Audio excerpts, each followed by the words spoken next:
بسم اللہ الرحمن الرحیم۔ استخارہ سافٹ ویئر کو اپڈیٹ کیا گیا ہے۔ اس کے اندر کچھ نئی چیزیں ایڈ کی گئی ہیں، آپ کی بارگاہ میں پیش خدمت ہیں۔ تو سب سے پہلے ہم مائکروسافٹ آفس کی جو اپلیکیشن ہے موبائل کے اندر موجود ہوتی ہے اس کو ہم اوپن کر لیں گے۔ تو یہاں فائنل استخارہ سافٹ ویئر کے نام سے فائل جو موجود ہے تو اس کے اوپر ہم کلک کریں گے۔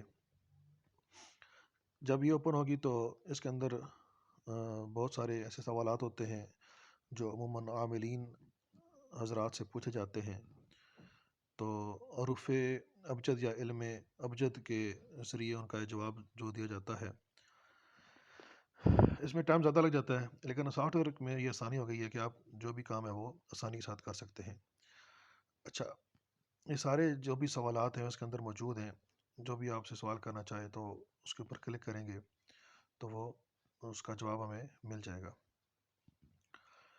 اچھا، اس میں اعظم معلوم کرنے کا جو طریقہ تھا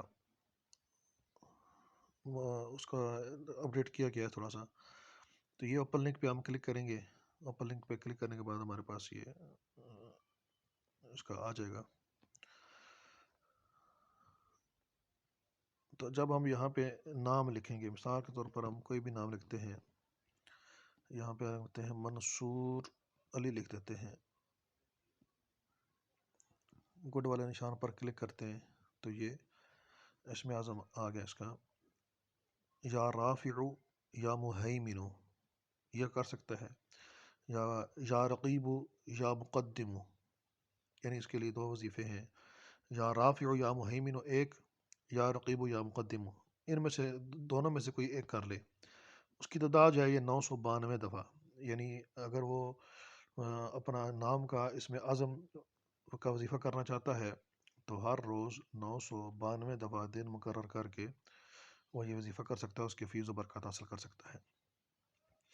اچھا، اس طرح اب نئی چیز کے اندر یہ آئی ہے کہ نقوش سافٹ ویئر، یعنی تعویذ لکھنے کے حوالے سے بعض کا ہوتا ہے کہ کسی صورت کا یا کسی آیت کا اس نقش تیار کیا جاتا ہے، تو نقش کیسے تیار کرنا ہے، تو اس کے لیے ہم یہاں مثال کے طور پر ہم لکھتے ہیں بسم اللہ الرحمن الرحیم کا نقش کیسے بنے گا۔ بسم اللہ الرحمن الرحیم۔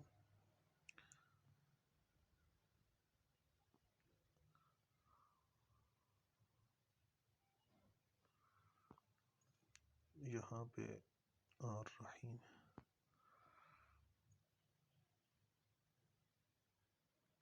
یہ رحیم آ گیا، انٹر کریں گے تو اب یہ 34 والا نقش بن گیا۔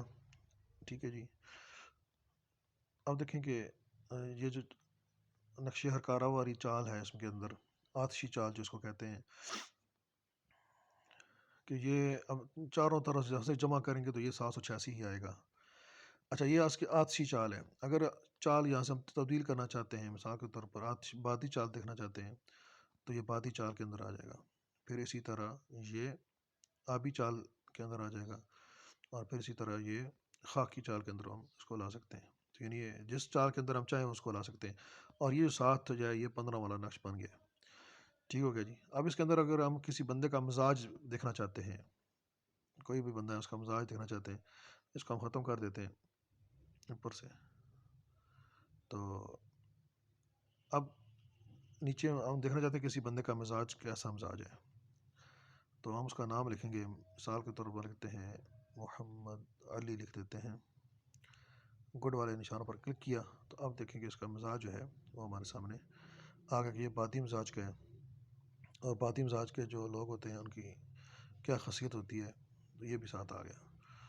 نام اگر ہم چینج کرتے ہیں،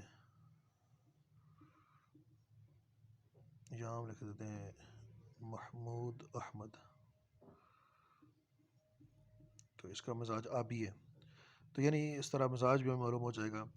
تو نقش معلوم کرنا چاہے کسی آیت کا، کسی صورت کا، تو یہاں اوپر لکھیں گے تو اس کا جو ہے ہمیں نقش بنا کر دے دے گا۔ پھر کون سی چال چاہیے تو اس چال کے اندر بھی ہمیں یہ بنا کر دے دے گا۔ تو یہاں تو انگلش والے فونٹ میں آ رہا ہے نا، تو جب بندہ تعویذ لکھے گا تو پھر وہ عربی رسم الخط کے اندر تعویذ لکھے گا. تو یہ اس کا آسان طریقہ ہے. تو پھر یہاں سے ہم کلک کر کے واپس اپنی جگہ پر آ سکتے ہیں. بہت سارے اس کے اندر چیزیں ہیں، اگر آپ دیکھیں گے تو استعمال کریں گے تو کام آئے گا آپ کو. تو یہ تھی آج کی نئی اپڈیٹس. اللہ تعالیٰ ہمیں استفادہ کرنے کی توفیق عطا فرمائے.